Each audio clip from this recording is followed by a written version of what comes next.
Hi guys, and welcome back to my channel. This is part 3 of my motherhood pregnancy journey, from trying to get pregnant to being pregnant and keeping it, to the end basically. So this is part 3 of keeping the pregnancy. So now we're 32 weeks pregnant. At 32 weeks, I had I was 31 weeks. So I was having the usual back aches, I was having chest pain, not chest pain, God no. I was having, these brushes. I was having heartburn, the hunger, the pain, everything. So,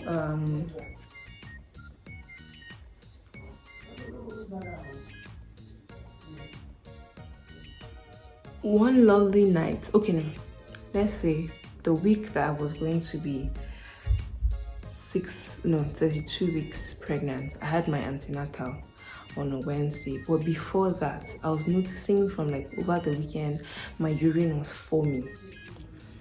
If you've never seen it, it's not where you pee fast and then there's foam, like bubble bath.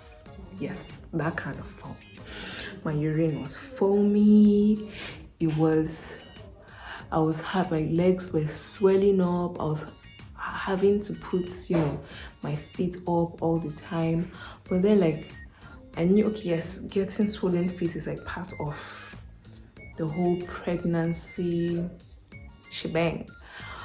But then the swollen urine, the foamy urine is not. But my sister had Preclampsia, so I knew what to expect. So I was suspecting it. So on Wednesday, I went for my antenatal, and then they checked my vitals. My blood pressure was 140/90 or 100, something like that. And your normal blood pressure is supposed to be 120/80 or less, but not too low. Then you go to, low blood pressure. I think that's hypo something. Then she was like, okay, it's a bit high. That was the nurse. The nurse that checks your vitals before you see the actual doctor. So she was like, this thing is a bit high, but it's, nothing to be worried about. But I didn't say anything to her because I knew that I was going in to see the doctor. So I told the doctor, I was like, I'm having swollen feet, I'm having foamy urine, it's really foamy. And then she didn't even acknowledge she didn't do urinalysis for me for some reason.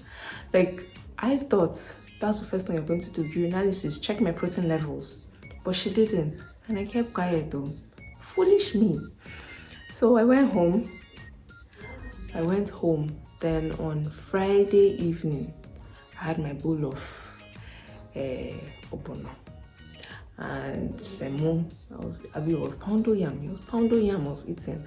I was enjoying myself, and then I couldn't even finish it. I felt really tired. I just wanted to sleep. So that was around 8.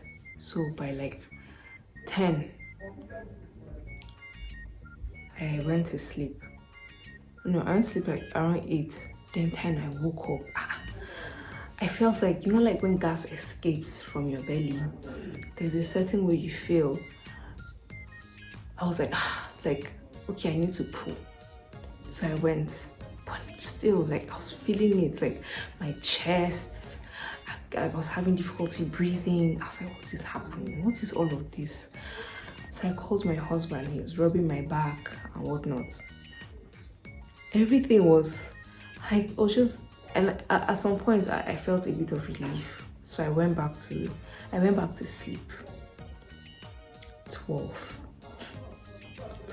the wave of pain that slapped me from my sleep was insane. I woke up. It was like Hulk put his feet over my chest. I couldn't breathe. I couldn't lie down. I couldn't sit down. I couldn't stand up. Like everything was just crazy. So that was around 12. But I was like, let me not make a big deal over this. So that's how I was battling with it till like 3. You know what? Let's go to the hospital. We went to the hospital. Where's my spoolie? I can't find my spoolie. We went to the hospital. Guess what?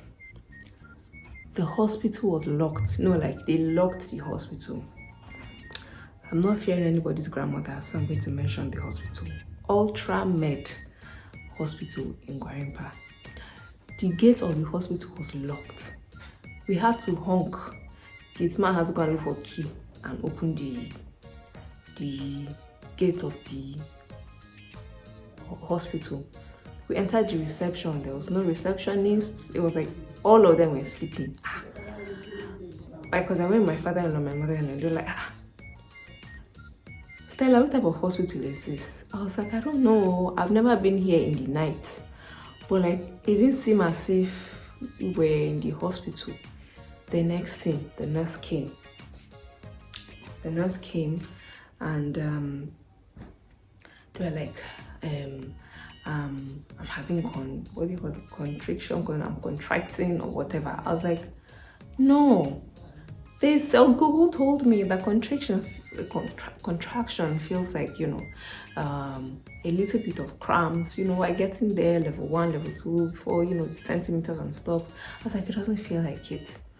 They put me on IV and then they checked my BP, but they weren't telling me anything. I was not having panic attacks.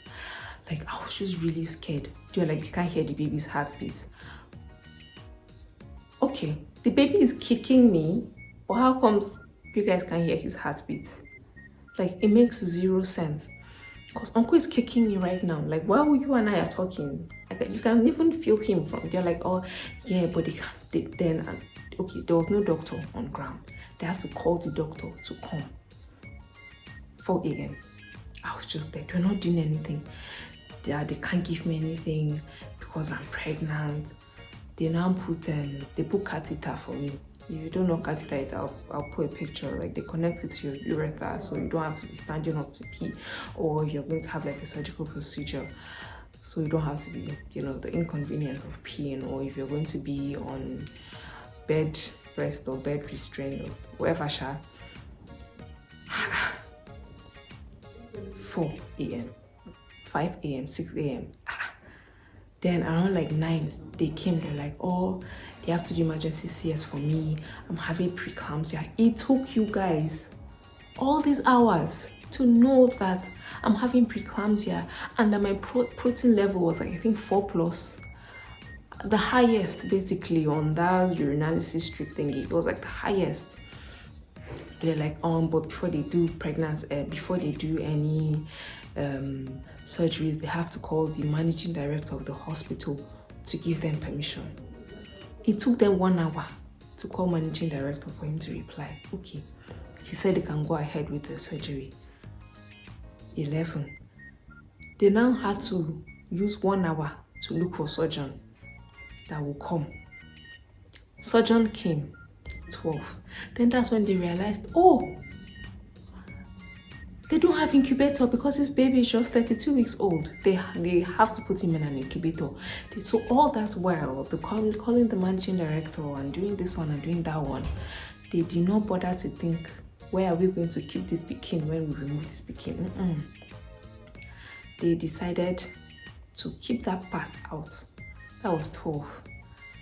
Then they now called us, oh, surgeon is here, but then they just realized that the incubator they have, one is in use, the other one is spoiled, so they have to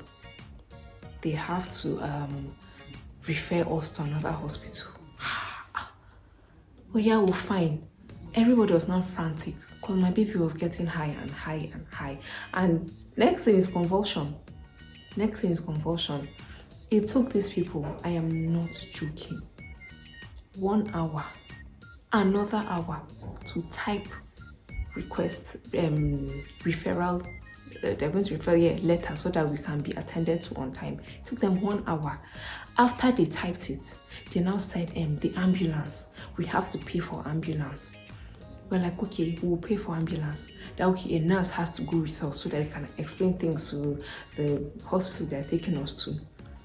It took that nurse 1 hour to pack her things. My mother-in-law was like, is the nurse going to follow us and stay with us in that other hospital? Why are we waiting for her to pack her things and whatnot? Then, okay, yes, the nurse was finally ready. Guess what? Ambulance was spoiled. I